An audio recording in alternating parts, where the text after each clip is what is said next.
Le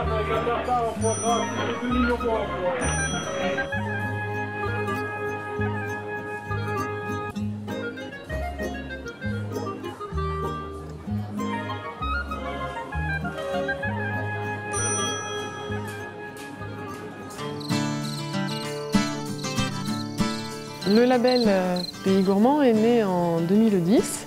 Il a été créé par le pays As-Verdon-Vair-en-Var, qu'on appelle aussi pays A3V.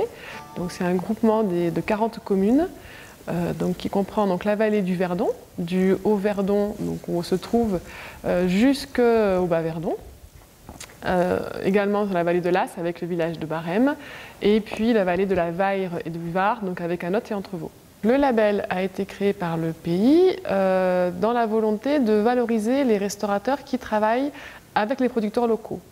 Il est né du constat qu'on avait à la fois des produits agricoles de qualité, très diversifiés, et en même temps une restauration qui était perçue par les touristes comme n'étant pas forcément de grande qualité. Donc, les restaurants Pays Gourmand se reconnaissent grâce au logo qu'ils ont sur une pancarte à l'extérieur et des autocollants sur leurs portes.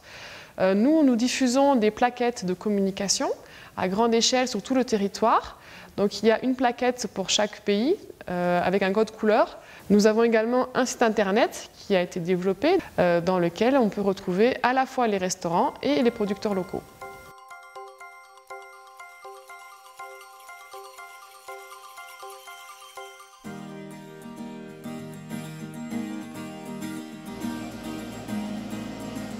J'ai repris la suite de mon père. Il y a 30 ans que je fais ça. Et peut-être je transmettrai à mes enfants s'ils ont envie.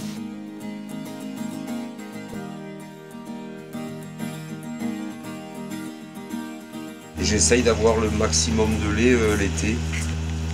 J'entrais toujours entre 12 et 18. Avant chaque vélage, j'arrête de les traire, ça s'appelle le tarissement. Pour qu'elles se reposent. La particularité, c'est qu'on transforme le lait qui est produit sur l'exploitation. Je transforme le lait que traite mon mari de nos vaches et j'en fais des fromages que je vends ici sur place en vente directe à la ferme. Chaque matin, le lait arrive dans cette pièce où il est caillé pour 24 heures. L'été, on en décaille 120 à 150 de lait lactique. Ça, c'est du caillé à chaud. C'est à partir de là que le fromage va s'effectuer. En quantité de lait, c'est environ 200 litres par jour qu'on transforme. C'est la cave d'affinage des tomes. Les tomes jeunes peuvent être vendus à partir d'1 mois et demi. Les tomes fruités entre 3 et 4 mois, mais en sachant qu'elles peuvent être affinées jusqu'à 1 an ou plus. Mes fromages sont destinés en partie aux touristes qui sont de passage et qui viennent visiter le site, mais aussi à plusieurs restaurateurs de la commune et de la vallée. Nous travaillons beaucoup avec le Goût d'Aimé à Alos.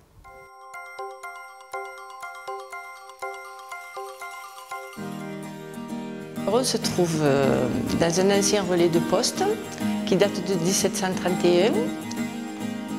On le tient en famille depuis 1961 et on est Pays Gourmand depuis 3 ans.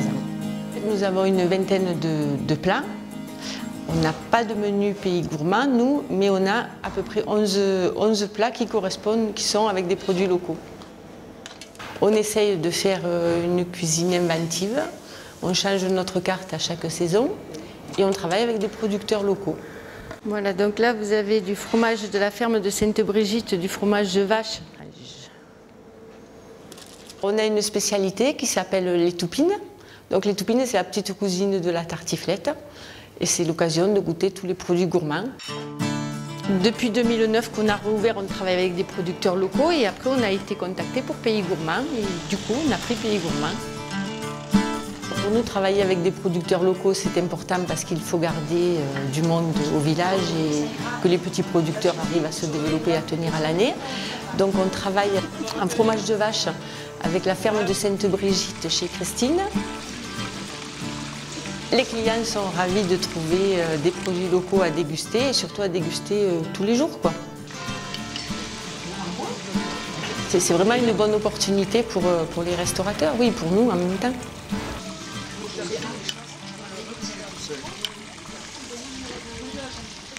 Les brochures qu'on peut avoir à distribuer, qui sont à disposition un peu partout, nous ont amené énormément de clientèle qui reviennent. On leur propose également, vu la carte du dépliant, de faire la route des pays gourmands pour comparer un petit peu tous les restaurants et tous les produits variés qu'il y a un peu partout. Notre territoire, c'est le pays Serre-Ponçon et Baille-Durance, qui comprend la vallée de l'Ubaye, le Savinois et également l'Embrunais. On a rejoint le pays A3V en 2013 dans le cadre d'une coopération du programme européen Leader avec le GAL du pays Serre-Ponçon et Baille-Durance.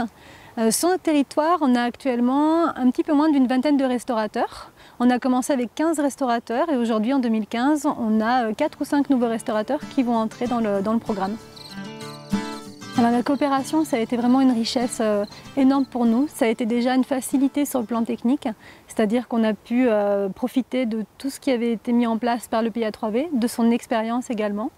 Ça a été pour nous la chance de mutualiser nos outils de communication, de mutualiser nos formations, de proposer des choses beaucoup plus intéressantes à nos restaurateurs. Et surtout, ça a été très important sur le plan humain.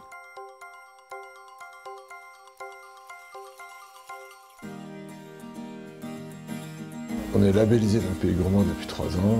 Voilà, la démarche produits frais, produits de pays, cuisine de saison. Mais on n'a pas vraiment de spécialité particulière, on s'adapte vraiment aux saisons. Quand on travaille l'agneau, on travaille la truite, on travaille les produits de pays, et puis en essayant de suivre au mieux les productions au fil de l'année.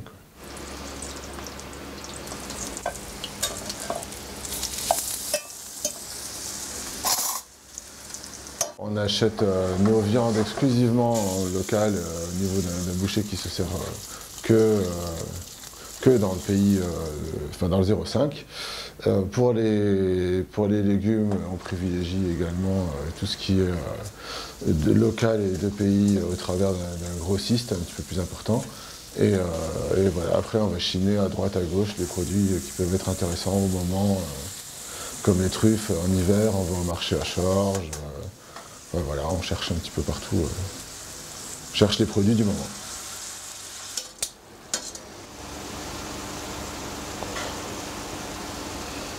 C'est expliquer la richesse du département par l'assiette aux gens, quoi.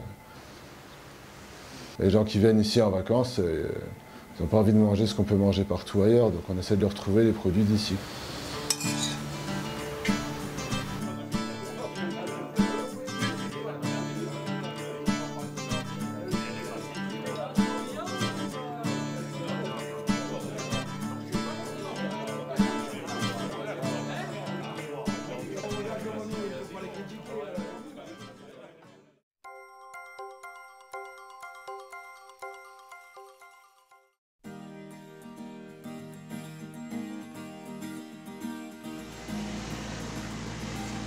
Notre travail, on est liquoriste, hein, donc distillateur, et donc on fabrique des eaux de vie, des apéritifs et des liqueurs.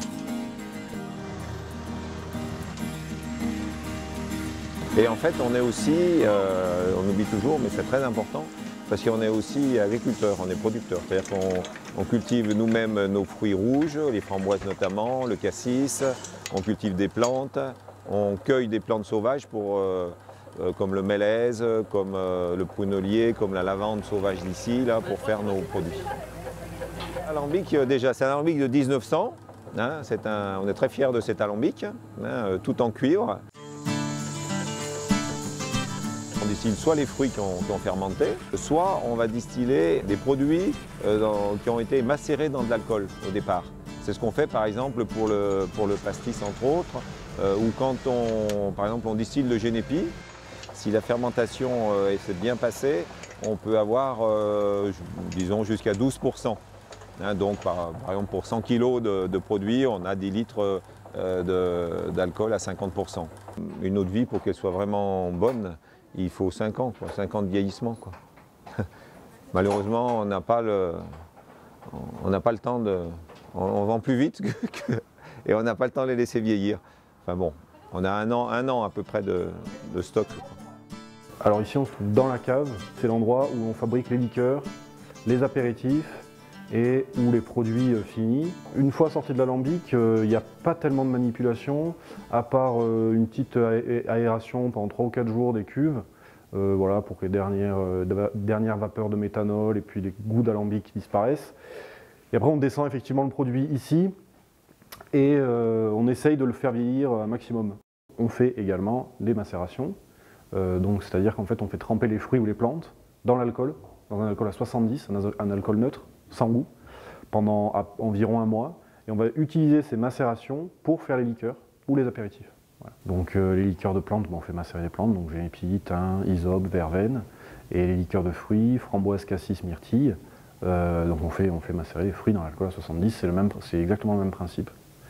Donc là nous sommes dans la boutique, boutique qui est attenante à l'atelier, au lieu de fabrication. Ça nous permet de faire visiter les installations et de montrer aux gens comment les produits sont fabriqués. Et ça c'est très important pour nous parce que ça fait un peu partie de la philosophie de l'entreprise. Ce qu'ils ont dans la boutique, ce qu'ils peuvent acheter, ce qu'ils peuvent voir, ce qu'ils peuvent déguster dans le petit espace boutique, c'est uniquement des produits que nous fabriquons et que nous fabriquons sur place. On travaille avec quelques restaurateurs locaux, notamment le Passe-Montagne à Barcelonnette, enfin à Uvernay. On aime avoir cette relation. Voilà. Ils nous apportent des idées, nous on leur apporte des idées, ils peuvent transformer le produit, c'est au contraire, ils valorisent le produit, ils peuvent en parler, ils connaissent très bien le produit, donc nous bien évidemment on leur fait déguster, on leur donne des dégustations, enfin voilà, c'est vraiment un échange, en fait c'est un vrai échange. Le Pays d'Inois est un pays qui comprend 3 intercommunalités, l'intercommunalité As-Bléone-Verdon, la communauté de communes du Bléone et la communauté de communes de la Haute-Bléone. C'était intéressant de coopérer pour mutualiser. Donc nous avons pu mutualiser notamment des outils de communication tels que le site internet qui nous a permis d'avoir une avancée très rapide. Et sans ce lien avec ces 2 autres pays, nous aurions dû, je pense, avoir au moins 2-3 années de travail supplémentaire avant d'aboutir. Nous avons pu mutualiser notamment la démarche au niveau de notre plaquette et il y a eu tout un travail antérieur sur la charte Pays Gourmand qui correspondait tout à fait à notre attente. L'intérêt de Pays Gourmand, c'est aussi une très bonne coopération où chacun avance à son rythme sur son territoire, approche son territoire selon ses spécificités, sans qu'il y ait de dépendance d'un territoire à l'autre. C'est vraiment une très bonne coopération interpays et interterritoire que l'on a pu expérimenter cette année.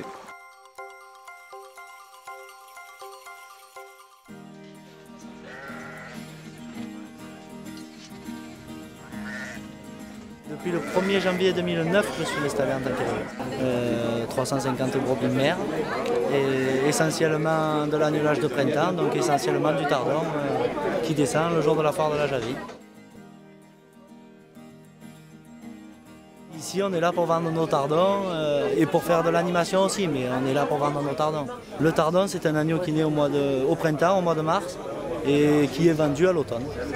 Qui monte en montagne dans l'été, qui mange de l'herbe, qui suit sa mère tout l'été, donc qui est élevé à l'herbe et au lait.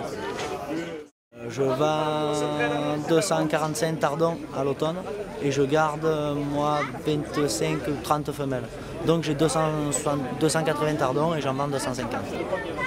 Et j'ai pas loupé une foire, toutes les foires je les ai fait, et tous mes tardons étaient vendus là.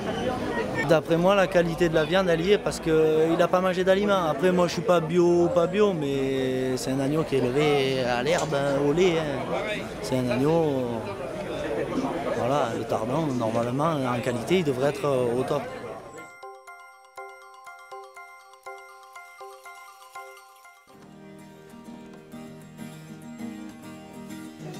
On essaye de travailler le mieux possible avec des produits locaux, du sanglier, agneau du pays, pied papier de l'abattoir.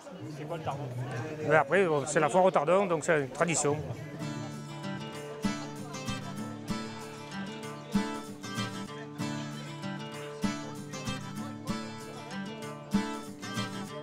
Toute l'année, on essaye de faire le mieux possible Alors, il y avait des fromages de chèvre de la Javie aussi. De Mogère aussi à Prat. On fait la poire à sarteux dans pas longtemps. Après, nous faisons nos desserts, on fait les maisons déjà. Il n'y a rien de congelé. Bon, voilà, on essaie de rester cuisine traditionnelle. Voilà.